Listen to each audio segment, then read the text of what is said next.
Seorang makan sekilo, geng. Iya, saya tak tipu demi Allah. Assalamualaikum, geng. Macam ni lah kita buat kambing. Perap dulu satu portion ni 300 gram untuk satu pinggan. RM29, dua keping macam ni lah. Kadang-kadang kita lebihkan. Kadang-kadang berat ini 320, 340. Nasib lah. Kan? Kena tengok dia punya saiz dan ni. Tapi kebiasaannya biasa 300 lebih lah. Contoh macam ni kan. Contoh, okey. Yang ini 110, Amin Andre. Ni 110, kita kawinkan dengan dia 19. Kadang-kadang bila kita tengok macam dah habis, kadang-kadang yang ini 220. Kalau dah tak ada sangat, 220 dengan 120, 340. Itulah keuntungan dia. Tapi kurang tu tak. Tapi terima kasih tau, dia customer saya seorang baru-baru ni, 2 hari lepas saya buat live. Seorang makan sekilo, geng. Iya, saya tak tipu demi Allah. Memang sekilo dia makan seorang. Saya pun tak tahu macam mana dia boleh habiskan. Tapi memang mungkin dia boleh habiskan sebab kambing ni lembut satu. Kambing ni kita pakai New Zealand kan. Kalau New Zealand korang tahu sendirilah, memang harga dia lamb shoulder yang paling mahal lah. Bukannya nak cakap kita pakai barang mahal tu, bukan itu niat saya. Cuma saya nak bagi tahu kambing New Zealand ni memang mahal. Lagi satu, dia punya rasa dia pun sedap, lembut kalau makan.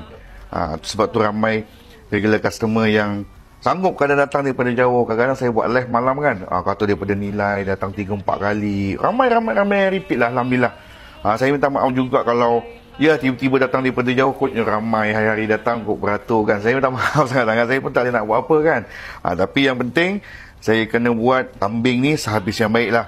Sehabis yang baik. Saya tak akan shortcut buat kerja macam ni. Busy macam mana, ramai macam mana pun, kurang staff ke apa ke kan, dia punya kualiti tetap saya akan buat yang sama. Melainkan besok kalau macam dah tak boleh buat, kalau kekurangan staff, contoh kan, staff demam ke apa ke kan, kita kurangkan. Kita tak boleh nak main bantai. Saya pun tak boleh kan nak main bantai. Kalau contoh kalau New Zealand dah tak ada esok, saya mesti akan bagi tahu dekat customer yang kita ke New Zealand tak ada stok ke apa ke. Tapi buat masa ni New Zealand memang banyak. Yang ini kita orang buat lebih daripada sebelum ni, 2 hari lepas. Yang ini kita buat berapa? 17 carton lah. 17 carton kita buat. Ini hari 17 carton. Tengoklah, Isnin, Selasa, Rabu dah habis kot ni. Tak apalah, kita selagi ada kita jalan. Macam ni kalau dapatlah macam ni sebenarnya 300 gram. Ni satu setengah, yang ini 1.6. Sebelum tu kita dah timbang ni. Ini untuk satu portion lah, satu pinggan RM29.